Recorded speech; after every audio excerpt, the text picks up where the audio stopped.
And first of all, thank you to Roberto for joining us today. And thank you for producing such a wonderful book. I really enjoyed it. So let's start with the title of your book, Unforgetting, which is a book about so many things. It's a book about your life, that of your parents, your friends, and those who you met as you explored the relationships of El Salvador to the US. In approaching this, I thought that we could start talking about that relationship. Many think, or potentially think, that the civil war that took place in El Salvador during the 80s was the main catalyst for the decades of local violence and forced migration from the country. But in your book, you weave a longer history, which you trace back to 1932, when there was a massive peasant uprising which was brutally attacked by the military, killing over 30,000 people.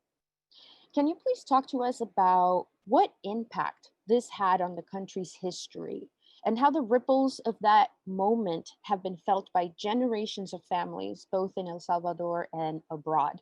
And of course, what role did the United States play at that time? What interests did the US corporations have in the country in order for that involvement to take place? Let me unmute you. Go ahead. Okay, before anything, thank you, Kim. Thank you, Riley. Thank you to Kip for reaching out to me and allowing me to share a little bit of my story with you. Thank you to those that are watching right now from wherever you are. I'm honored and pleased to be with you. And I especially appreciate you putting together a soundtrack because you even asked me, I've never been on an event where they actually asked me, well, what do you want to hear? I said, well, put on some of my Salvadoran revolutionary music like Sombrero Azul and stuff I grew up with like Santana. I'm here, my office is here in San Francisco on Mission Street. And actually at this very moment, there are lowriders lined up just down the street from me on Mission Street. So I feel really, really at home today. And the music really, really makes me feel homey. In addition to the fact that, unbeknownst to most, Kim and I actually share a lovely person in our lives, Eric Quesada, who was one of my closest friends when we were kids. He and I played on my apolitical brother's rather uh, troublesomely named Club Conquistadores soccer team. And Eric went on to, be a very, actually, I would say a legendary figure here in San Francisco's Mission and a beloved friend for me for a long time. So a lot of reasons to feel homey. So moving into your question, I think that my book Unforgetting is many layered. It's what they call a braided narrative. It goes across time and space, primarily three periods: 2015, the 1970s to 2000, and then the early 1930s. And I go back and forth across time like a grasshopper, a chapulín, and in short chapters where I try to bring people to the understanding that I have about things like intergenerational trauma, war, genocide, gang violence, mass migration, the growth of the Salvadoran community, the process by which a curly-haired kid like me that grew up in San Francisco's Mission, who was once a lowrider and then a evangelical Christian, went on to join one of the most formidable guerrilla organizations in the history of the Western Hemisphere, according to the CIA, the Frente Farabundo Martí para la Liberación Nacional, the FMLN, where I served for a moment as an urban commando, among other things. And so I've seen a bit, but my father and my family have also seen a bit. And so to understand present day violence, like my book begins in an immigrant prison in South Texas, Karnes County, where the Obama administration had built all these immigrant prisons and then later went on to build cages, concentration camps, and further south was militarizing the border and pushing children, mothers, and fathers and other migrants to their horrific deaths. So I've traversed this whole trajectory of 2,500 miles and 30 years of US policy, war, migration, etc. And then I inherited this heavy duty trauma that I won't tell you exactly what it's about because I want people to read the book. There's an astonishing secret that my father carries that for me explains a lot of why I was a crazy dude that was in the street life and then became a guerrillero. And so, as a US born, by the way, I'm not from El Salvador. As I like to say, I'm not some tropical dude. I love my tropical people, my tropical family, all my siblings except my brother Ramon. They're all from the South. But I grew up just a few blocks from here on Folsom Street in the concrete near the projects. So, working class kid. And so, some of the things you have to understand about El Salvador and the US is that El Salvador has been one of the most consistently violent places on earth since its founding in 1821. And at different moments, there are these spikes of violence, but the violence has been consistent at a very high level.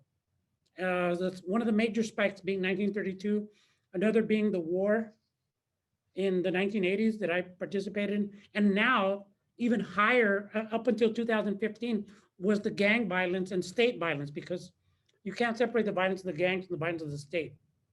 And so El Salvador, from 1932, after an Indian rebellion, to, people rebel and engage in revolutionary activity a lot of times because of children, because of the children that are dying, the children that are whose little heads. If you've ever been to the countryside and seen places where there are no, where there's only very little water, you have children whose the soft part of their head sinks in. I always see that as one of the reasons people go to war. Um, so to get to understand why these kids are in cages, I had to go back to my own family history in the 1930s when El Salvador becomes a military dictatorship after that indigenous rebellion is put down by something called La Matanza, where something on the order of 10 to 30,000 people were killed. At that moment, you also have the first communist-led insurgency in the Americas, in El Salvador. And I wouldn't say it was entirely communist-led because it was primarily the indigenous people who were rebelling and dying and paying the ultimate price, in addition to Farabundo Martí, who the FMLN is named for it in the present, and other revolutionary Marxists, including one who's in my book, who my dad knew as a child, Alfonso Luna, that I never knew until I started excavating this history. And so, I mean, you could actually even say that the FMLN should have been named the Feliciano Ama Frente para la Liberación Nacional, named after an indigenous man who really led thousands of indigenous people who made the ultimate sacrifice. And they were working not out of communist structures, but out of religious structures through the church. And they were organizing. And so from that moment on, after La Matanza, you have the longest standing military dictatorship in the Americas, but also one of the most epic revolutionary struggles in the Americas, dialectically, back and forth. And the US, after La Matanza, really starts heavily investing to sustain. And so my book draws the line that runs from that military dictatorship and that violence to the present day gang violence that's driving migration, and it's driving people to be caged and concentrated and killed by the US government, regardless of who is president, and killed and harassed in Mexico, regardless of who's president, in the case of AMLO, or Guatemala, because there's a move to make, I think, Mexico and Guatemala the new southern part of the US border. So my book covers this terrain from I think from an epic perspective, because it's an epic story, but also from an intimate perspective. And as I say in the book, the epic is nothing if not a series of intimate moments piled up to become this epic story. But you never know you're living an epic story in your intimate life until you reflect on it, as we will find out with COVID, with the rise of neo-fascism, et cetera. So let me just leave it there as a long answer. I'm sorry. That's fine. That was you answered everything I wanted you to talk about. Well, actually, if we could just expand a little bit on this aspect, I think you mentioned it. You kind of cut yourself short, where you said that at this moment after La Matanza and after this massive, organizing attempt by the peasant community of El Salvador, the United States became aware of the threat that this could mean for their interest. And can you talk a little bit then about what was going on at the time? What were the U.S. corporations? Who were they? What was, for example, coffee, one of the Yeah. most important agricultural aspects of El Salvador? Can you tell us a little bit about that? Because you know I think a lot of us have experienced the idea of othering what's happening in the south of the border as if it's the problem of these crazy corrupt governments that did this and this and that. But the United States literally has had a hand to play in all of this. So could you tell us a little bit more about I'm that? gonna, yeah, I'm gonna disagree with you because I think the United States is a crazy, corrupt government. I'm sorry. I completely agree with you as well. Well, But then, well, what's wrong with that? So, um, you know, yeah, there's a long history of entanglement and intervention in the U.S. because of its interest. In the case of El Salvador, it's different interests. One of which is coffee. My grandmother, Mama Te, one of the major personas in the book, was a seamstress who lived in a shanty town in San Salvador, where she raised my father among mostly prostitutes. And you're talking about Depression era El Salvador, right after La Matanza. My family left the countryside to go to the city, like many people, including many indigenous people, left the countryside to the city. And at this point is when the United States starts funding and recognizing the dictatorship of Maximiliano Hernandez Martinez. And they're doing this in order to protect the coffee interests of companies like Hills Brothers, Folgers, who are actually headquartered here in San Francisco still. And so these major corporations are rising powers in the global coffee market, and they start bringing the coffee from El Salvador to the United States. But they also start bringing Salvadorans with them, like my grandmother, who hopped on a ship and came over. And then my grandmother, I come to discover later, went on the ships going back to El Salvador, carrying in an effort to build our family empire of contraband, contrabando. And so it's kind of the story of my family. I always thought my dad was the big contrabando person, but it was actually my grandmother who started it, and my father took it to another level because he worked for United Airlines. And so after the age of the ship, we saw the age of the airplane and air cargo contraband in my family. And so this my family story reflects the way that coffee drove migration and started building infrastructure that connected Central America to the United States. In my case, El Salvador to San Francisco and to LA, the primary places where Salvadorans migrated at this time. And actually, half of all Salvadorans are still in LA, in the United States at this moment. So, and many are here too. And so, but then, the United States, then the world starts getting divided in a different way by World War II. And the fear of the Axis powers, uh, by the Allies, begins a certain kind of geopolitic in the Americas, where, where do you stand with respect to Nazi Germany? And so the dictator, Maximiliano Hernandez Martinez in El Salvador, he kind of played with the US a little bit until he got sufficient concessions from the US to be able to then agree to be part of the Allies. But he was flirting with the Nazis, who he actually obviously and tragically copied as far as their treatment of minorities and indigenous people in what is like the Salvadoran equivalent of the Holocaust, right? The Matanza, and the continued killing, systematic by the military dictatorship. So then once Hernandez Martinez gets recognition, then comes the funding, the repression, the geopolitical welcome, allyship, etc. Mhm. Thank you. Um, well, I'm going to veer off a little bit, but I think one thing that's really important is the title of the book, right? The idea of unforgetting. You mentioned it several times in the book, but I would like for you to tell us a little bit more about what the meaning, well, the origin of the word, what the meaning is for you in relation to your history and the history of all of these experiences. Yeah.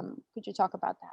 Well, in the course of my book, I go into one of the ways you can look at my book is it's an underworld journey, but an underworld journey into a bunch of different intersecting underworlds.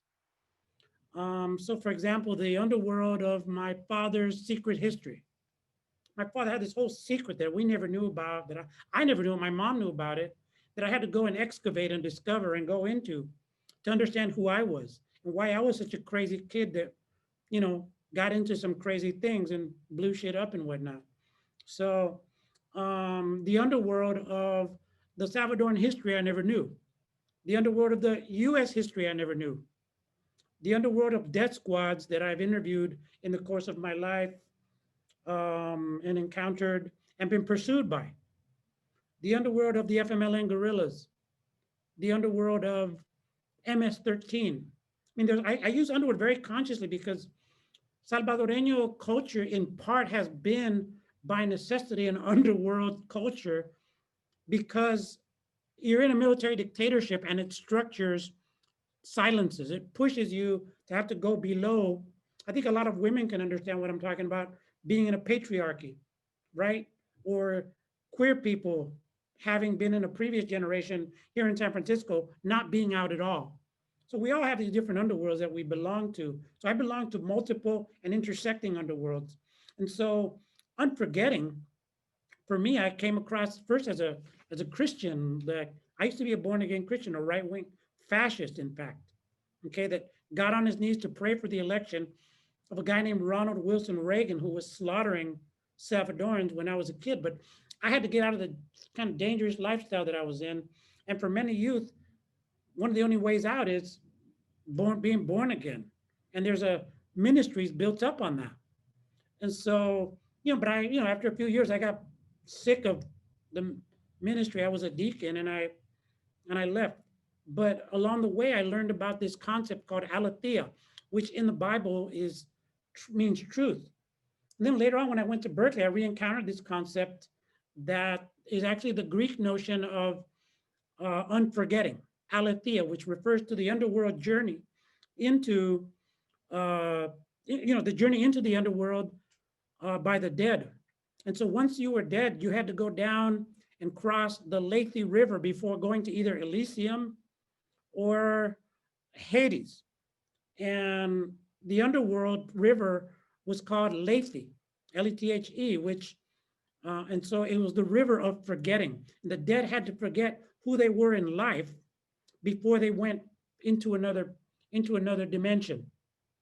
And so, I felt like, wow, there's a lot of underworld in my book, and for me, this is all about unforgetting family secrets, unforgetting political secrets. And so, when I was at Berkeley, I found out that philosophers of fascism like Hannah Arendt, who gave us the idea, the phrase of, the banality of evil, the way evil gets normalized. And she and other theorists of fascism look to aletheia as a way to excavate the truths, to remember and excavate those truths that the powerful don't want us to remember. Because unforgetting is different from just simply remembering. Remembering is just like pulling up the file. Unforgetting is digging up the file deep, that's way hidden, so that you can afflict the comforted, you can attack the rich, the powerful with memory, something I feel, oddly enough, great urgency about. I don't just look forward because I don't believe in progress.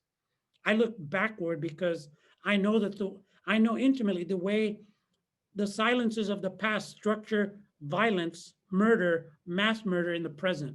And so that's what I go into in the book in terms of the gangs and the violence against the gangs and the society, the violence of the military dictatorship, the death squads, and and others, and LAPD and US police forces who were actually trained by the Pentagon trainers that we saw in El Salvador.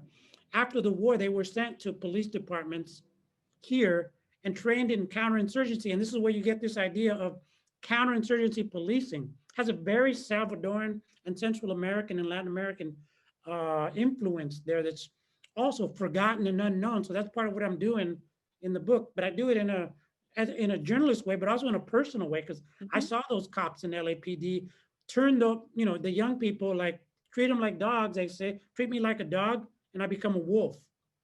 So I saw that. Well, that actually touches perfectly into my next question, which is what you write in the book about post LA riots, how, under the direction of William Barr, who was Attorney General at the time, you saw this development of these tactics on behalf of the police, the criminalization of the poor, minority groups, the use of brutal force, that has become the chosen method. I know you just brought it up, but could you just elaborate a little bit of what you saw during that time in LA, and just how it also compares to what we're experiencing now? I mean, you say it in your book, but there's people like Manwaring, who was one of the military guys who was in El Salvador, who was learning how to do all this counterinsurgency work. And he was one of the people who came to the United States and used the same tactics to basically crush down, whether it was movements or poor people, just for being poor. You have a very good phrase to explain it, and you call justifying crime for the sake of fighting crime. So could you talk a little bit more about that? Yeah, uh, yeah, that's really important to me, but because, as I say, my story isn't just about El Salvador. People often like to focus on the sexy kind of, hey, you were a guerrilla, how many people did you kill, kind of thing. And I think that's pornographic at best.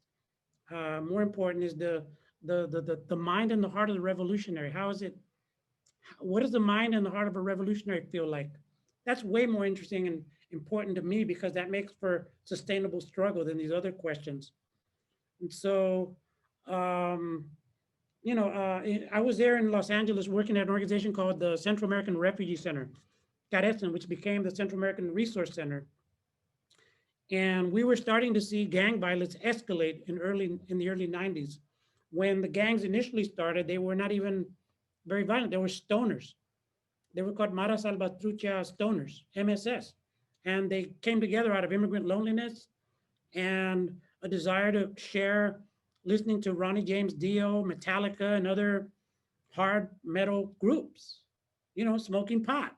This is what brought them together. But they found themselves in pre-riot LA as the Crips and the Bloods and the Mexican Mafia that are in South LA, to the south of Pico Union, where we were and where the gangs were born, and East LA, the Mexican Mafia, kind of created and the LAPD creating a vice grip that pushed these young people, mostly young men, into escalating levels of violence, because they were dealing with gangs that were, in the case of the Mexican Mafia or the Crips and Bloods, AK-47s, Uzis, and were heavily involved in the drug trade, which the Salvadoran gangs to this day some are, but most aren't. It's still a small time criminal operation as compared to, say, the narco economy, unless you're going to Honduras. But I don't want to divert too much from that.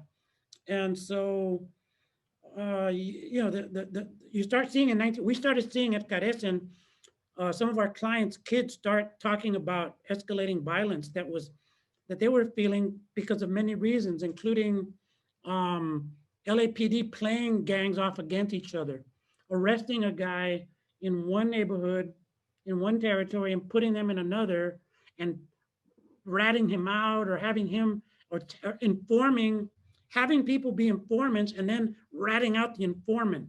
All these different kinds of tactics that the LAPD would use to play gangs off against each other helped escalate the violence, along with the murder in the Rampart station. Remember Rampart, anybody old enough and who's in California or even the United States is going to remember that name, because that's the arguably one of the most epic police scandals in U.S. history, right? We had this discovery that LAPD Rampart Division, where in Pico Union, where the Salvadorans were, along with Guatemalans and Hondurans, were being, the gangs were being shot, they were being killed, they were being disabled, for life, their spines cracked, victimized by major violence, and and robbing banks and dealing drugs and lending their violent methods to even assassinate people affiliated with like hip hop and stuff. Like there's a strong theory that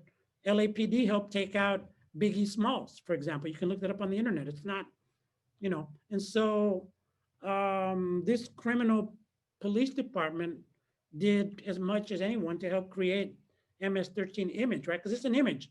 The reality of MS-13 and 18th Street and what you get on TV are completely different. I'm not going to deny the violence. You can read my book.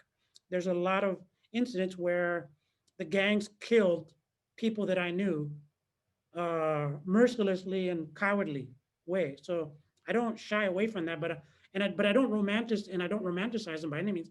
But I don't shy away from the fact that I knew most gang members I've ever known in my 30 years haven't been violent, really hardcore violent, and surprise, surprise, they were all human beings. So in this environment, you have then William Barr come to Los Angeles. Remember, he was the Attorney General under George Bush, number one. And Barr came to LA and he initiated what at the time was the largest redeployment of FBI resources in US history in 92, right after the riots. And he announces it in LA, where he's taken 300 FBI agents away from counterintelligence and foreign quote unquote threats to fight gangs as a new internal threat. And there is born the war on gangs. So then Barr, remember, is the head of the Justice Department as the Attorney General. So he has his Immigration and Naturalization Service, which is where the immigration work of the federal government was before Homeland Security. And they joined forces to then deport the problem to El Salvador right after the war just ended, thereby helping create a gang culture that had no precedent in El Salvador. There were gangs, like my dad belonged to a small gang, as you'll see in the book, but it wasn't like these hardcore, highly structured, highly ritualized gangs that you have in Crips, Bloods, or Mexican Mafia, and now MS-13. So, so then the U.S. then also sends police trainers to train the new police force that we defeated and disarmed in the peace accords. But then the U.S. sends these trainers to institute broken windows policing. But when El Salvador, it goes on steroids and it becomes this thing called mano dura, which became like death squad policing and counterinsurgency policing. So you have these circuits of counterinsurgency that U.S. trainers from the Pentagon right after the war were sent to train LAPD. And then you have the U.S. send people back to El Salvador, and it's just really a mishmash and a circuit. So my book tries to trace the circuits of counterinsurgency policing, but does so kind of also in an intimate way, because those same cops harassed, tried to infiltrate, along with the FBI, our movements of the Central Americans in LA and across the US, many of whom were revolutionaries, but they never, they never proved that we were linked to any revolutionary organization, but somehow revolutionary work was done nonetheless. Well done. All right. So I think this is going to be the last question. I really want to give other people an opportunity to discuss with you. You can obviously add anything else after this that you might want to share with the rest of the group. But one question that I think, while it is the last one, I don't think it's unimportant.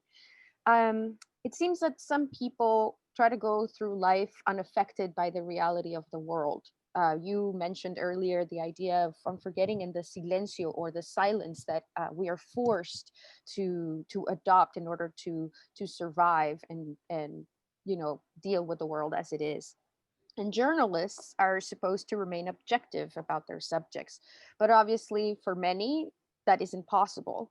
And like all of our lives, there can be moments that are transformative, where we may know something, but then there comes a moment where we really experience it and see it, and it hits us really hard. It seems that in your experience, maybe the travel to the detention center in Karnes City, Texas, which you just referred to at the beginning of the talk, where you met this woman Elena and her son David, was a transformative experience, which led you to search for answers to explain all of these layers of violence in the U.S. and in El Salvador. And I think that, for all of us who are experiencing the hardships of this society in different ways, I think it's really important to remind ourselves about these moments that can be so transformative and can lead us into a different kind of action. Could you explore that with us a little bit? Yeah, excellent question. Yeah, I mean, the book is my way of showing the personal is the political. It always has been, it always will be. And that's in the ugliness of humanity and in the sublime beauty of humanity, that's a truth proven time and again. I've proven in my own experience as I've gone over 30 years across 2,500 miles and 30 years of war, genocide, mass graves, mass migration, narco violence in Mexico and in parts of Central America, and mass grave, a chain of mass graves that stretches from El Salvador all the way to Arizona and Texas, where justices of the peace would take the remains of children, mothers who die in those deserts or in the southern parts of Texas. And the justices of the peace and other officials just take the remains of the people, put them in plastic bags and milk cartons, and they dump them in mass graves. And so that's like it's a chain of devalued life, a chain of mass graves, and a chain of unresolved history, but an opportunity to tell a great story for me, a story that hasn't been told. And for me, the mass graves are symbolic of many things, including impunity and of a disastrous legal system, but also of a silence unexcavated, a darkness unexcavated. And so when I saw these children and mothers, like who had the little children who had their necks scarred with having to try to kill themselves and hang themselves, or the wrists of mothers who try to slit their wrist because it was so painful for them to see the suffering and the corrosive effects of US policy in their children and in their lives. After I saw this and knowing what I've known after 30 years, and you're going to pardon my French, I know you all have like French roots, Lutufier. So I said, fuck this. I'm going to do something about that. And I had, being Salvadoran is not an easy thing. It's a heavy load. We carry inherited trauma and there's present day trauma that's really heavy and difficult to look at many times. And I was at a point in my life in 2015, I had separated from my partner and my stepson. And, I was very sad. My mom had died a year and a half earlier. I was trying to figure out, well, who the hell am I? And then I go to this immigrant prison, because they're not detention centers, right? I go to this immigrant prison, and this child tells me this horrific story of what he saw. And I'm just like, fuck this. Time for me to tell my story. So it was transformative at the level of, okay, now's the time. I think anybody listening right now, you have things in your heart and in your mind that you're gonna have to face and you have to talk about. And but they're difficult to face and talk about and look at, about yourself, about your family, about your world. And so my moment came right there. I said, all right, but I turned it into an opportunity. I did something that for me was one of the wiser things I've ever done, which was go and retain a therapist just a few blocks from here on Mission Street before I embarked on the journey of the book. Why? Because I knew that I would carry all this stuff from the war. I knew there were some things in my family I need to deal with. I had been through therapy before, but I hadn't been through it in this way, where it's kind of this spectrum that stretches across this big swath of my life. And it was perfect because we mapped out the terrain where we're going to move on, which also was the emotional terrain on which the terrain of the book crosses, right? And so we mapped it out, and I mapped out the chapters of the book, and I figured out how this fragmented, traumatized, because that's what trauma is, right? It's that which you can't look at and which causes you to be a fragmented self. Because if you can't look at a part of yourself, there's almost like a fake self that comes up in many ways, a psychologist will tell you. And so, and you're fragmented in terms of, if I see like your earrings and they remind me of somebody who was, killed, or somebody I used to be in love with or something, then I'm not going to be looking at you at the moment. I'm going to be going back in time, and I'm not going to be in the present physically.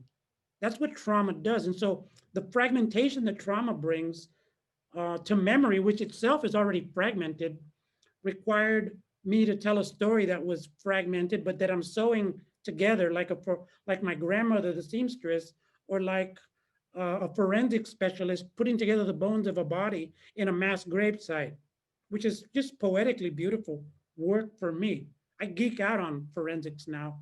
Like I don't watch those shows, but the actual forensics and the labs that I've been to and the forensic specialists I've known, like, I mean, those of you interested can look up the origins of just on the side, like of the first, um, like forensics labs, and you'll find that the people that came up with it were in France were poets and anarchists. So and they were reading like Edgar Allan Poe, who has actually like a lab in one of his Murders in the Rue Morgue, inspired the first forensics labs, as did Sherlock Holmes and Sir Arthur Conan Doyle's work. So the way that the word influenced science, poetries and sciences just fascinated me. And so, yeah, it was transformative for me to see that kid and his mom, and I decided to tell my story. And I decided to do it not just as a journalist. I have journalism in my book, as those of you that have read it, but I also have a lot of poetry because um, I know from, and that's one of the things I actually most want to share in my book is my book's an example of, is my blueprint for how to deal with apocalyptic violence. Because the levels of violence that I have witnessed and been, involved in some way are epic. They really are, over so long and so intense a time. And so I'm like, how the hell don't I have a bullet in my head? Right? Because my heart is shattered by all these things that I've seen. A major part of why is the sublime and the beautiful things that I saw, not just the written poetry, but the poetry of my mother, the poetry of my grandmother, the seamstress, the poetry of my father, who had a violent side, but he was also like super gifted with words, the poetry of the revolutionary movement. I mean, like that's my critique of the left here in the US is that it's not very colorful and accessible and textured the way Latin American revolutionary movements have been, as far as the role of like that music you played at the beginning, Sombrero Azul. It's gorgeous. If you look at the lyrics, gorgeous music by Ali Primera, who gifted El Salvador, a Venezuelan revolutionary sonero, who gave his music to El Salvador, and the beauty of all these revolutionary women. There's even a love story in my book. I bring a lot of people to revolutionary understanding in my book to the degree that I can through a love story, right? Because I fell in love with somebody who was a revolutionary in word and in deed and in action. And so she taught me a lot about what it meant to be revolutionary. It's not just the guns and the analysis, it's the humanity. And that often gets lost. And I think that's one of my favorite parts of my book, is what's behind that. So you have on my cover, you have me and my folks, me pissed off with a big curly head of hair at my dad, who was involved in underworld stuff. He used to center it at Hunt's Donuts here on 20th and Mission, used to be there. But there's me and taking a picture of my dad, who I grew to love again, even though I hated him for a while. And then here's some guerrilla women I knew from the war in the mountains. These are all pictures and here's skulls from the forensics labs.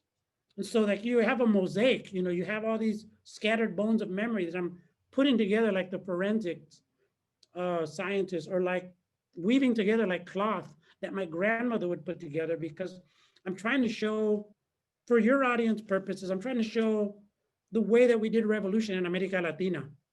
We need that for right now, given what we're facing in the United States and across the world.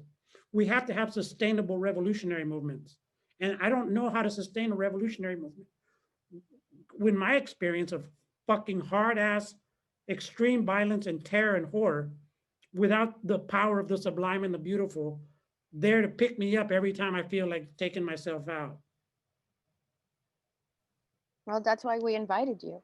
So thank you. Well, thank you so much for that, Roberto. I'm going to let Riley take it away, and we're going to let the rest of the group get much more information from him. Yeah, thank you for the presentation. I thought it was wonderful, and now I think I'm going to have to get the book. One thing I was kind of curious, and I think you kind of connected it in your presentation about these links between El Salvador and the U.S. And I was wondering if you could, I guess, expand more on the role that U.S. imperialism plays in the violence that's facing Latin America today. All right, then I have one more person on the list. And then if you want to respond to that, Roberto, we have Jolene. Thanks. Yeah, I really appreciated your talk and your willingness to share so much in your book, which I am most likely gonna buy. I think you've sold me on that.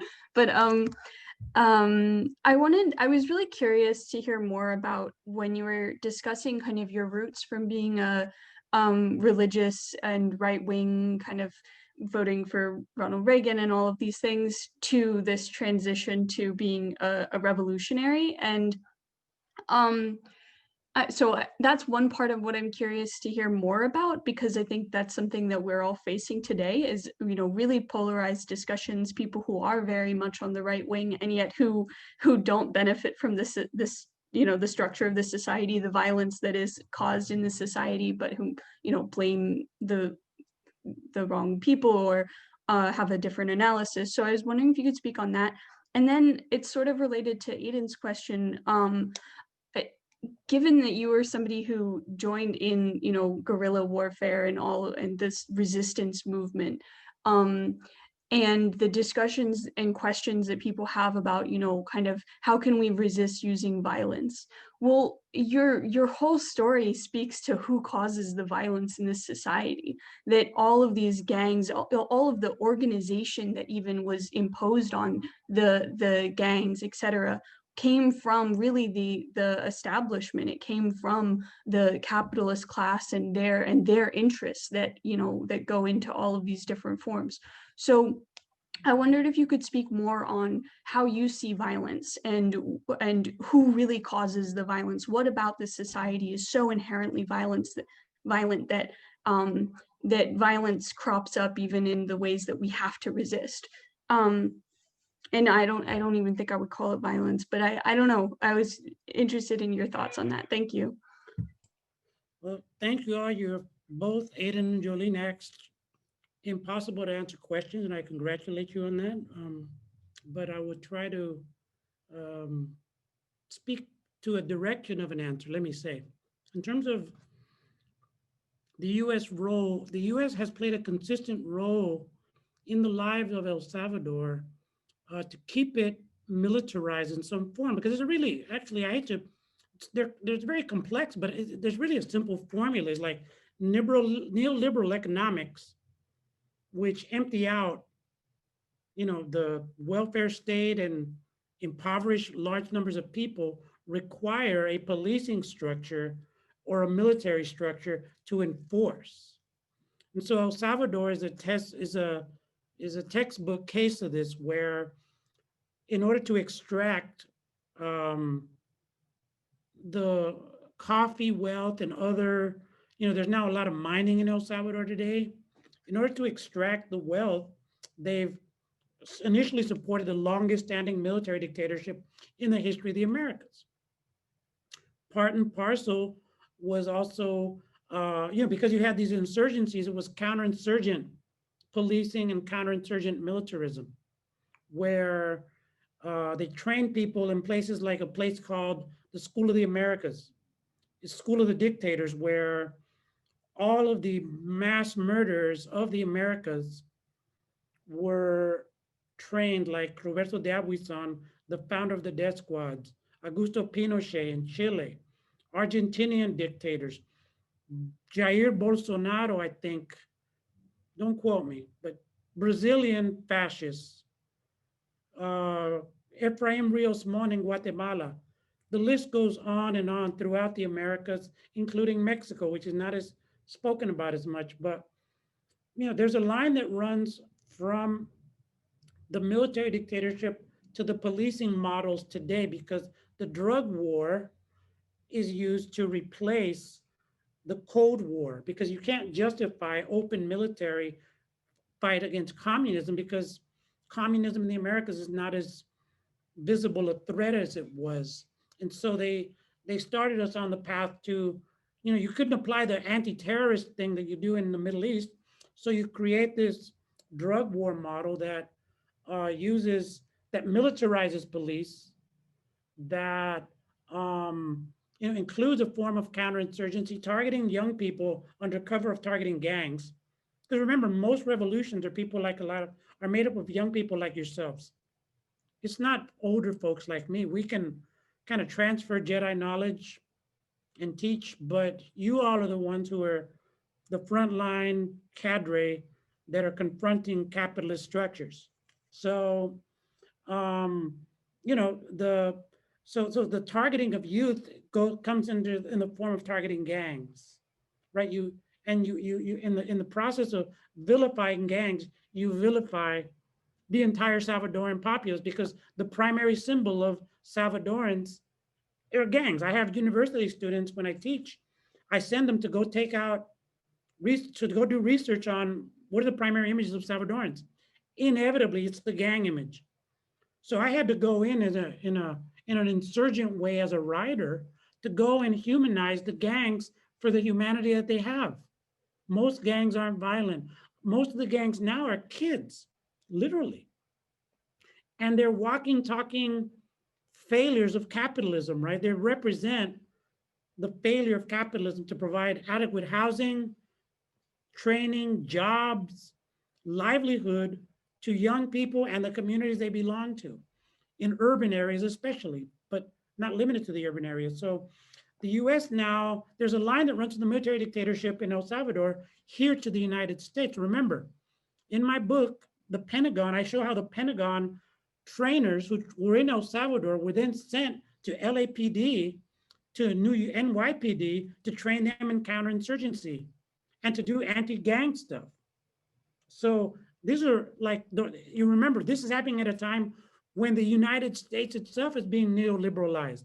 So the elites are applying the very model that they applied to the South to people here, right?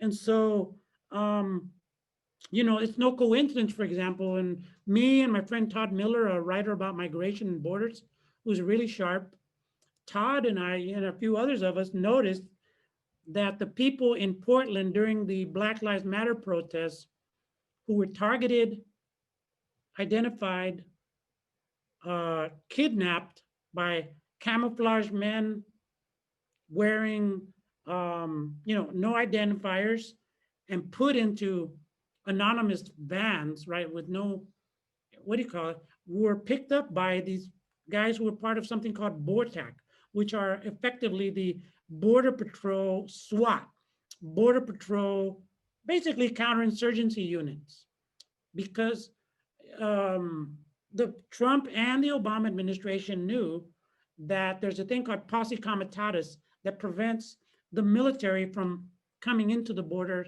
and acting and doing its thing inside the borders. So they go around it with federal agencies like Alcohol, Tobacco, and Firearms and BORTAC. Now, people like me and Todd will tell you that the first training for BORTAC, guess where they started training them at? Guess where BORTAC started getting its training?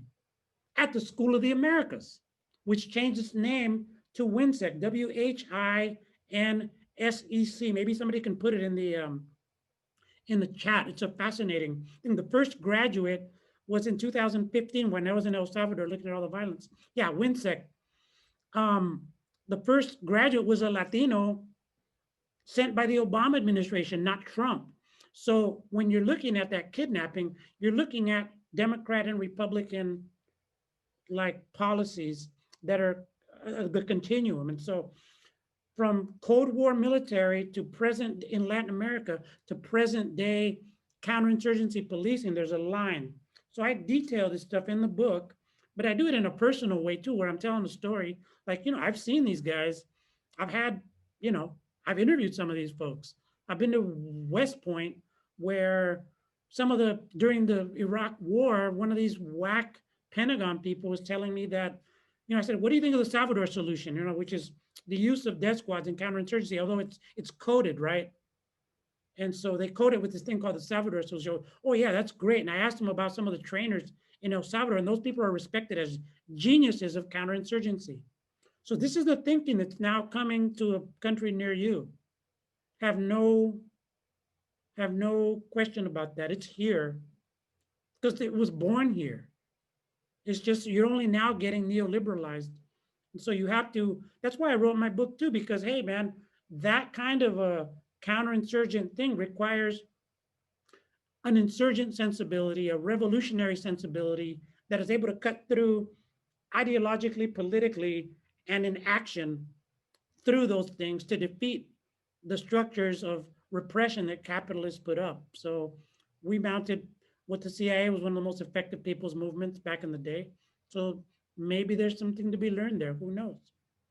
So as far as Jolene's impossible to answer question, my transition from being a right-wing evangelical Christian who went on to join the FMLN guerrillas as an urban commando. You got to read the book, dear. Sorry. But I will say, I got into the church because I had to leave a lifestyle that I was in, right? I was in a dangerous lifestyle to myself. I had friends that had been dealing cocaine and got shot in the face, killed. I had friends who hung themselves. I grew up working class here in San Francisco. And so I needed to get out of that lifestyle. And the seeds that were planted by my mom, who was guilt tripping me about not doing my first Holy Communion since I was a young kid, or my friends who became born again Christians, these different seeds were planted that when I needed a way out, that's what the churches do. Hey, here's Jesus. And they're very effective at recruiting them, and they have a lot of resources, and they make themselves visible, and they're offering salvation. Fuck, why not? I need to get out. This is dangerous. So I got out of the lifestyle, and I in the church, and I got into the church. I became I got into the leadership. I was a deacon, and I learned to be militant for the first time in my life. I would go to church 2, 3, 4 times a week. I'd give 15% of my income in tithing.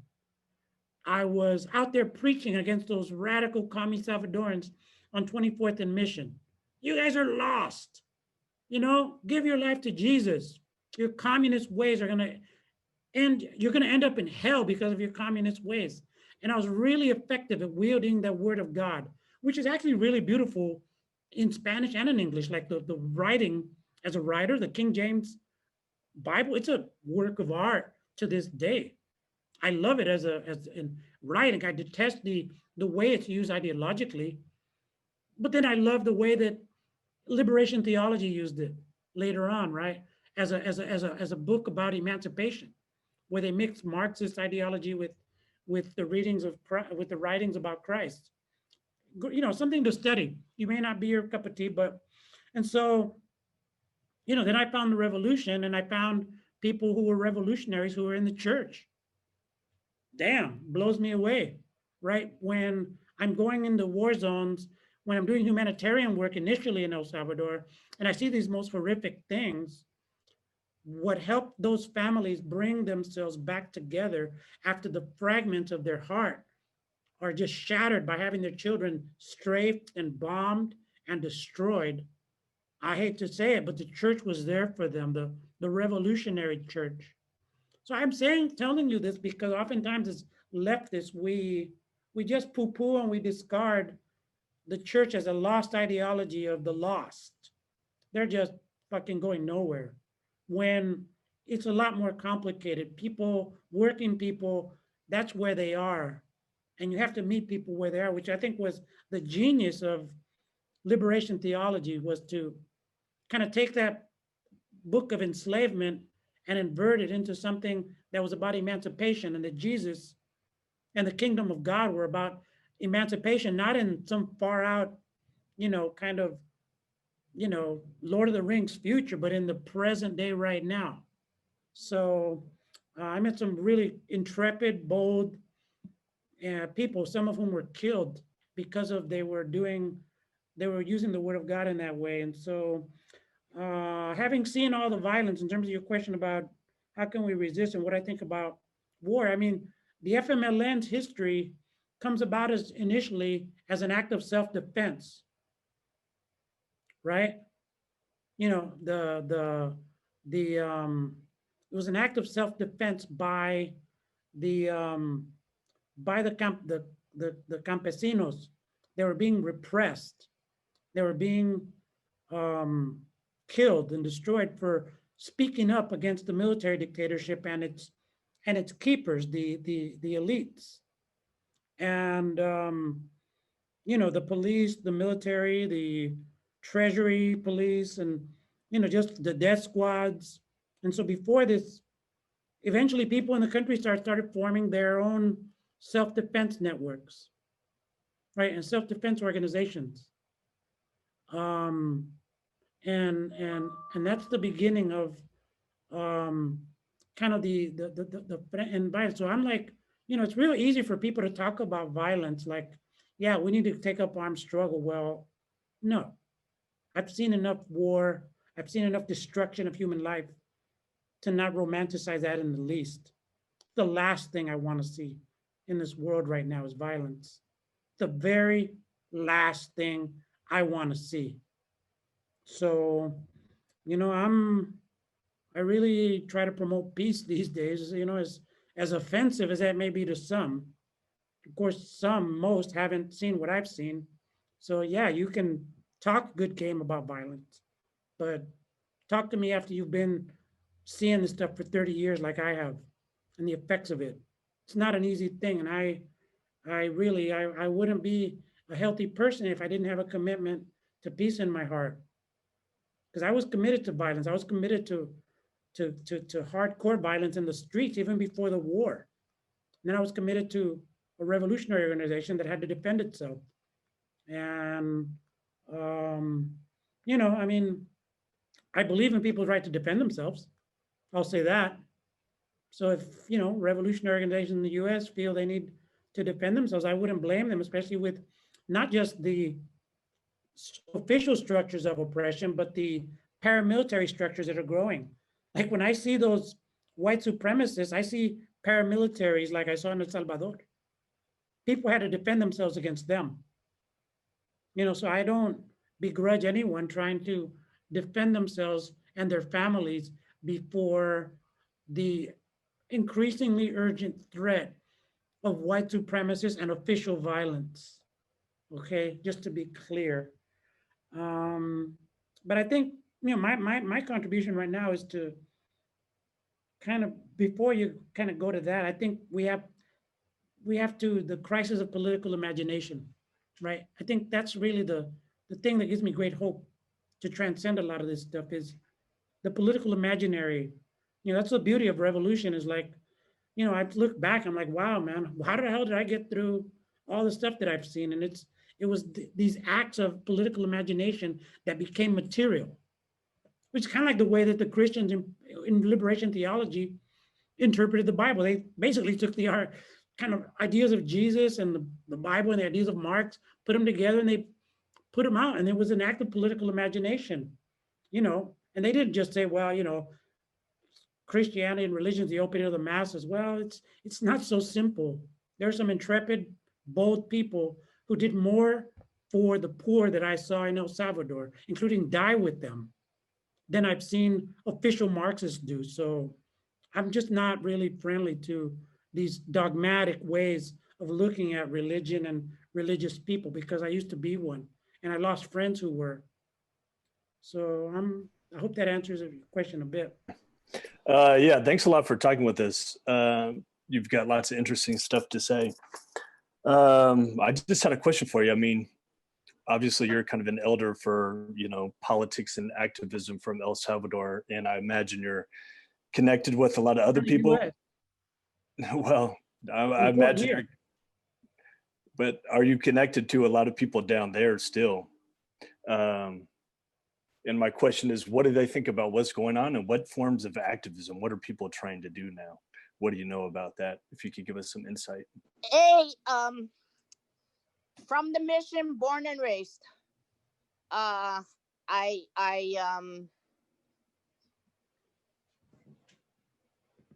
You kind of touched, I was waiting for School of the Americas to come up. Thank you. You touched on my question, which was, how do we take your experience, your knowledge, as we Jedi hand it to these young people and simplify it? I pick up and really love listening to you because, you take me home. It's like, talking to the people I grew up with. And I want to simplify this Jedi knowledge. I want to hand it, your color is beautiful, but I also want to hand it, especially these days with, Floyd and Breonna. Yeah. Okay. That's where I'm going. Okay. Let me answer these really quick, because Riley's going to get on my case if I don't answer them quickly.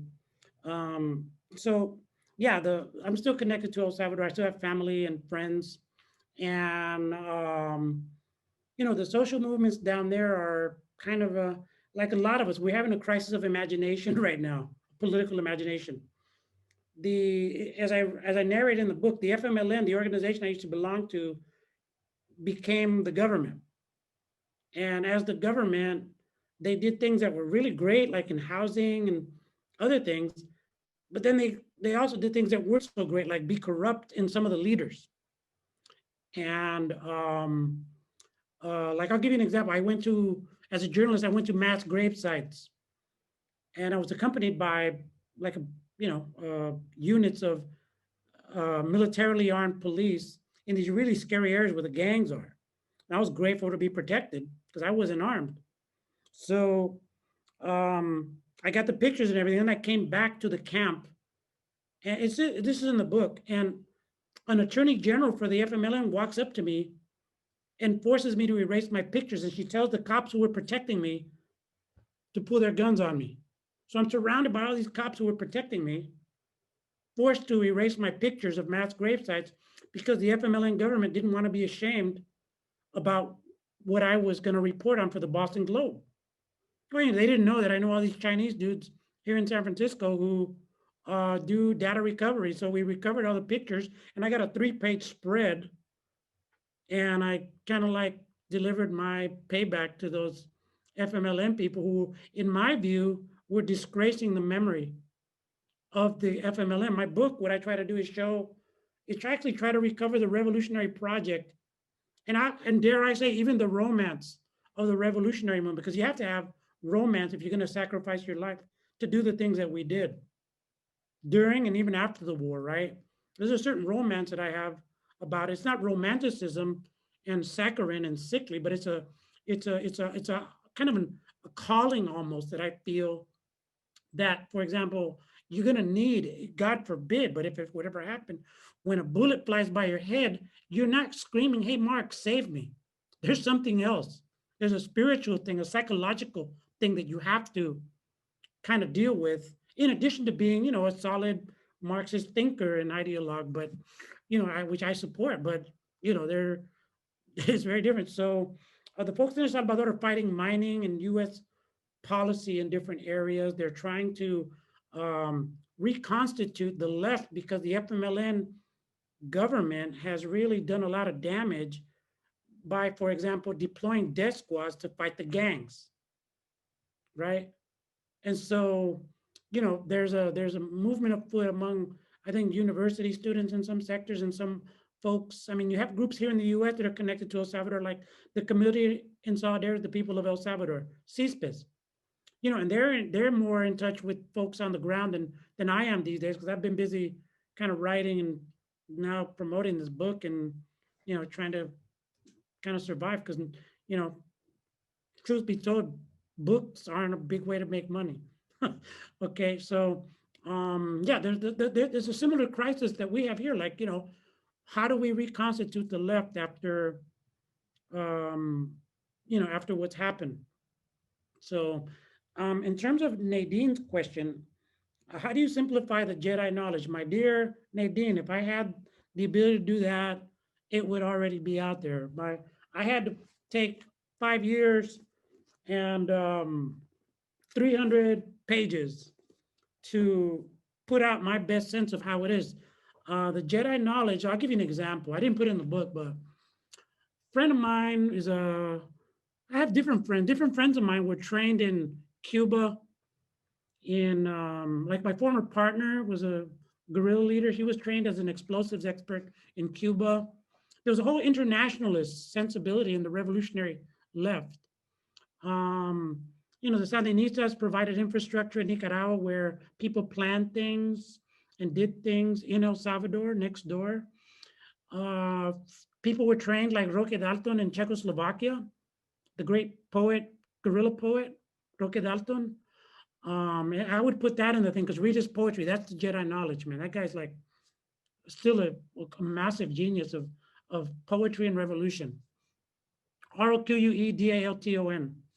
So, I mean, if we can find a way to be concise like him, like I'm not that smart, so I can't be like him. But people were trained by the Vietnam generals that defeated the U.S. So, like some of our top commanders were trained by General Giap and his generals.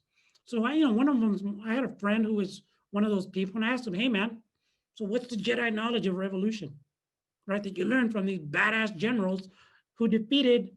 They're like 5 feet tall, and they defeated France. They defeated the U.S., the most powerful countries. What did you learn from these guys?" And they basically, one of this guy says, "Well, you know, basically that war is a spiritual act, or you could say psychological, in terms of, you know, when you're doing strategy, you have to figure out how to get under the skin of your adversary and destroy the animus of their troops.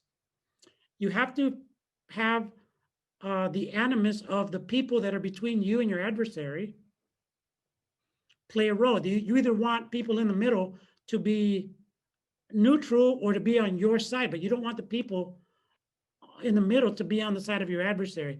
And you want your side to have the highest animus possible, right? You have to have your spirit as high as possible. So like there's an article in Jacobin this week, say what you will about Jacobin, but there's an article by a guy who's writing about why the US continually loses war anywhere it goes, right? And it was a good article, but the person forgot the fundamental fact of the psychology and the spirit of the warrior. That when the bullet flies, all that the US troops have now is this thing called Band of Brothers that they actually made a movie about a while back on HBO. And it's the idea that, you know, I'm here because I'm gonna keep my band of brothers alive. But that's not the stuff that wins a war. That's stuff that keeps you in a defensive posture at best. And so the same logic of war applies to the practice of politics in terms of the animus. And so this is why I gave a hardened leftist like me gave myself permission to take the time to write a book and try to produce a book, not just that was factual and solid, but actually to the best that I could, beautiful and sublime. Because if in fact, war and politics are as much spiritual and psychological acts as anything else, and emotional acts, then the role of culture in politics is fundamental. Because culture shapes our psychology, our spirit, our determination. In moments like what we're in right now, You know, I wrote the book knowing that we were going to be in something like where we are now in the world. It was clear to me in 2015 when I decided to write it. And so I wrote my book as a blueprint to say, hey man, here's what worked for me. Like, I tell you, I've been through some, I hate to say, I've been through some shit, right? You've heard a little bit of it. And I should have a bullet in my head by my own doing, but I don't, because that's the journey I took in the book. Why don't I have that? And ultimately, the inspiration I draw from revolutionaries, from the beautiful and the sublime in the service of justice, the what in America Latina is called memoria histórica, historical memory, which is memory in the pursuit of justice, not just memory to remember and be romantic, but memory in the pursuit of justice. That's what my book is, and that's my best attempt to transmit the Jedi knowledge that I accumulated. All right, never heard so many Star Wars references at a forum before. I love it. They're guerrillas. Look at Star Wars from the perspective of they're underground and they're fighting the Empire. All right, so. Yeah, first of all, thank you very much. This has been great, really interesting. I want to read your book. A couple questions. The FMLN switched strategies from guerrilla warfare to elections once the peace accords came through. And I'm wondering what you think of that shift in strategy. Was there any other way for them to go at that point, et cetera? And the second one is your comments on the obsession of everybody in the country right now, the election in a couple of weeks. If you have any comments on that. So we have Daya next. Is that other person? Steve, right? That was Steve that just went, yeah. Okay, hello, I'm Deya. Buenas tardes, soy Deyanira. Muchas gracias por sus historias. Estoy hablándole desde aquí, desde la misión. Y pues la pregunta que tengo es si es que hay planes de tener el libro en español. Okay, Deya's asking me, sure, she said, thank you for the stories. And she wants to know what are my plans to put the book into Spanish. Lo voy a tener en español en el 2022. Toma tiempo para traducir y para, distribuir. Y actualmente no tengo compromiso para traducirla, pero el compromiso es mío. Yo, aunque sea en un burro, me voy a ir a traducirla y luego distribuirla por todo el continente. I said, yes, my plans are for 2022, the latest. Takes time. And, I don't have a commitment from my publisher to translate it. But if they don't go for it, I'm going to find a translator, or if I have to, I'm going to get on a burro, go find a translator and distribute on a burro the book throughout the continent. I'm that committed to it. Berlin's decision to go into the elections was, the logic I think was pretty good. I was there and I was, a little bit of gossip, man. I may have had a shot to be the ambassador to China just because no other compañeros spoke Chinese and wanted to go to China when we ran for the elections, but we lost big time. So the transition to a political party could have served. I think we went in unprepared, quite frankly, for the post-war moment. I think there were some illuminated people who realized we should have put more time into building a social movement, right? That would challenge not just the right, but also hold the leadership accountable. I think the work of building social movement got stalled and the energy got channeled into putting the whole structure to serve the electoral function, which strategically may have been an error. And also, the negotiation of the peace accords didn't completely dismantle the military the way we wanted. A strategic error in the history of El Salvador. And, the FMLN just, they didn't take care of the compañeras and compañeros who fought, all the warriors after some 5, 10, I was there at the tail end. right?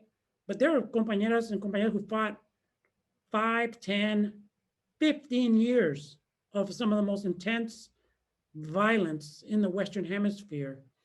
And the Frente didn't really take the time to invest in its cadre in reconstituting their lives after sacrificing el todo por el todo, everything for everything, which was a strategic mistake, I think. So the obsession with the elections here, I'm obsessed. You know, I want Donald Trump out. We need breathing space.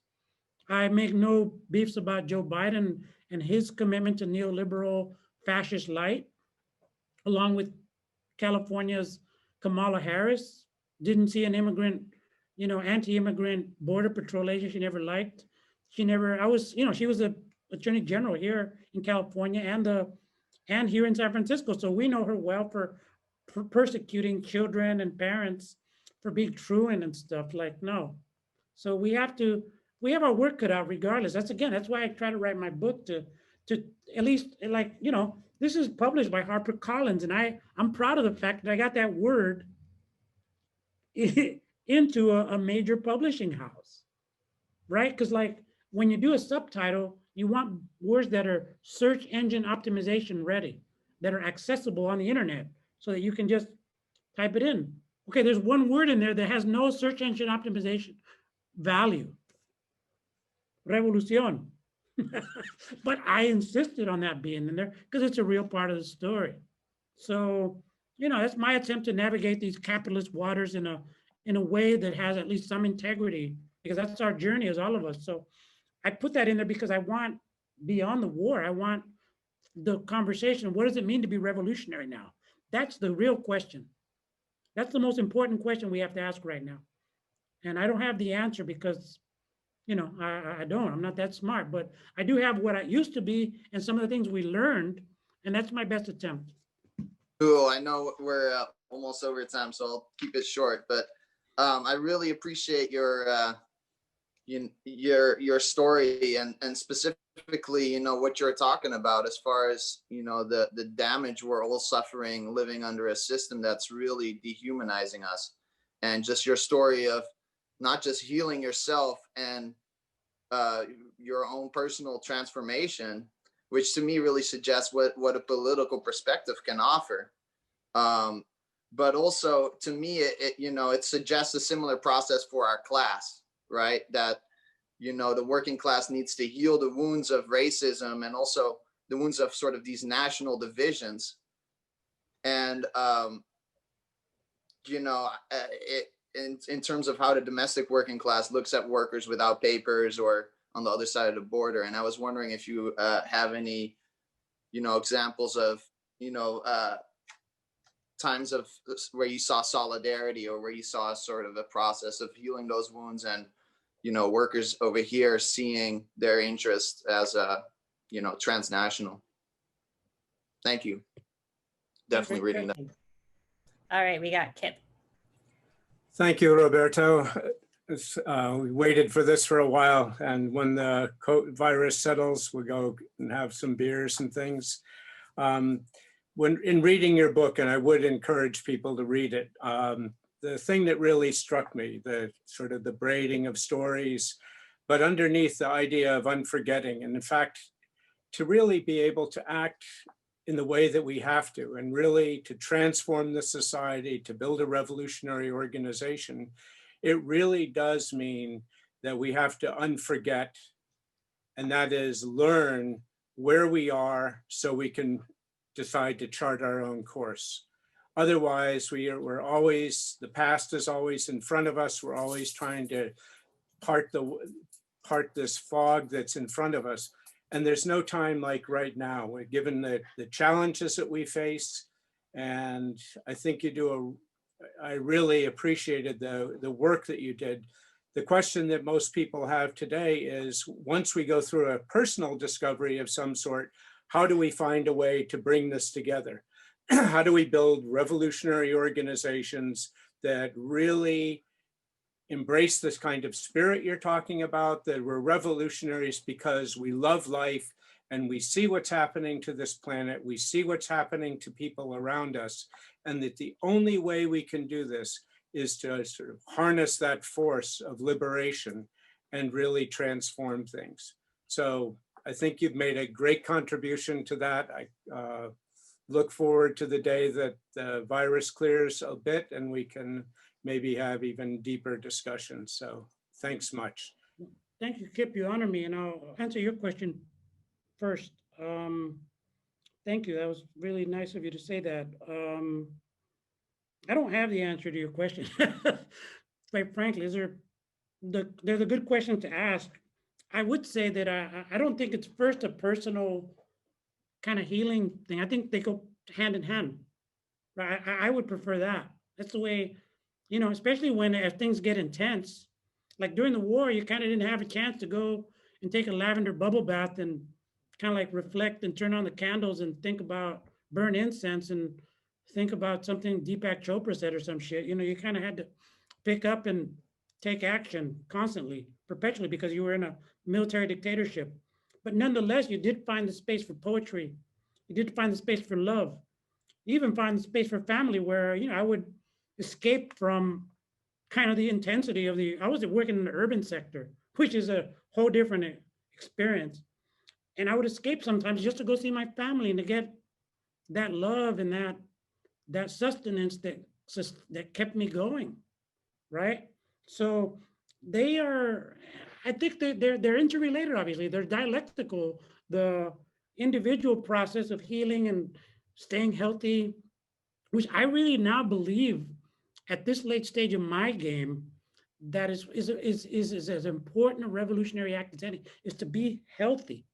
The amount of propaganda and diseased imagery and powerful psychological operations that we're being subjected to through so many different platforms requires not just clear ideology, it requires emotional, I think, filters and clarity to be able to sort through all the junk so that your clarity has a human voice and you're not just a walking, talking leftist machine, right? Because that's not going to draw anybody to the revolution. If I've got the right party line, but I'm kind of a sick individual, people aren't going to be attracted to it. You know, it's like you got to have the salsa, the gusto, you know, the gusto, the music, the confidence, what used to be called the revolutionary mystique, mística revolucionaria. Is like, how do you treat people? How do you walk around? How do you talk? How do you act politically? How do you organize people in groups? Are you a good kind of like dirigente? Are you tending to people in your groups that you're organizing in a way that feels truly revolutionary? That was like, that's the art, because it's an art, not a science, it's an art. We're dealing with human issues. So, I mean, you all are building a revolutionary organization. You guys have answers that I don't have right now. I don't, you know, really belong to a revolutionary organization except the Lovato family right now. But I'm a friend to many revolutionary organizations and many revolutionaries, and I feel I gave myself the permission to write a book so that I could transmit what I understood about revolution. And I justified it to me when I would never justify that to me previously, when I was like right there at like La Boheme on 24th and I was like, man, revolucionario de escritorio, desktop revolutionaries. Man, there's people dying. There's a revolution over there. And what the hell are you doing with that music and art and murals? What a waste of time. That is how arrogant I was. I've swallowed every single one of those words when I come to realize the role of culture is not separate from the work of revolution. The work of poetry is not separate from politics. So I think you need to build the revolutionary organizations that are poetic and lyrical and musical and full of life and not dry and not like beef jerky, but like, you know, a nice piece of, you know, salmon, well cooked beautifully, some good lemon, butter. You can tell I'm getting hungry. So as far as Axe's question about national divisions and solidarity and healing those, yeah. I mean, let me read a quote right at the beginning of my book so you get a sense of my response to why my book is a response to that. It's by a guy named Ernst Renan, who was a theorist of nations, one of the early theorists of nations in the 19th century, when the nation states are just starting to kind of consolidate themselves in certain ways that we now recognize. So Renan says, forgetting, I would even say historical error, is an essential factor in the creation of a nation. Historical inquiry, in effect, throws light on the violent acts that have taken place at the origin of every political formation, even those that have been the most benevolent in their consequences. Unity is always brutally established. So nations by their essence are violent. I think we need to, and violent and divisive. That's why I call the border a machete. The machete of memory is the border, because it separates us off from our families. It separates workers. It disconnects us from our connection to the land. And so really a borderless way. I mean, my friend Mike Davis, one of the people that kind of incited me on the journey of writing, I really share this. It's like, we're not going to get out of this if we think that, the politics of citizens, whether they're Black, whether they're white citizens, whether they're Latinx citizens, if we think the issues of US citizens, whatever their color, are the center of the world, then we're screwed. Because the world doesn't see things that way. As much as we want to think it is, because that's how we think. And you see it in our politics. The left is notoriously devoid of questions like the one that asked, right? I don't hear a lot of folks, and I'm talking about people of color and white people, who are thinking on an international scale about worker struggles in the global South. We need, if we're going to defeat empire, empire is a global thing. It draws power like Voltron, right? It draws power from the South. It draws power from the North. So we've got to be like, connect up in that way. And that way, and the thing is solidarity.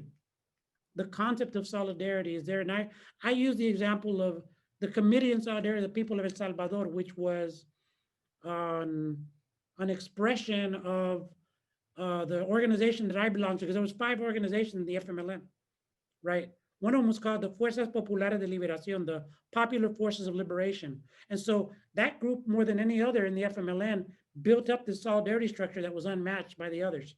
And it's a historic structure.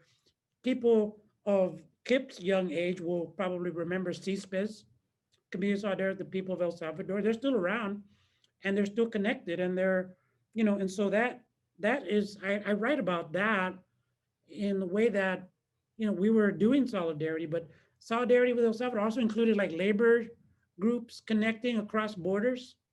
I'm an advocate of, hey, let's all agree to, as an experiment, let's identify one corporation who's the most evil in the Americas.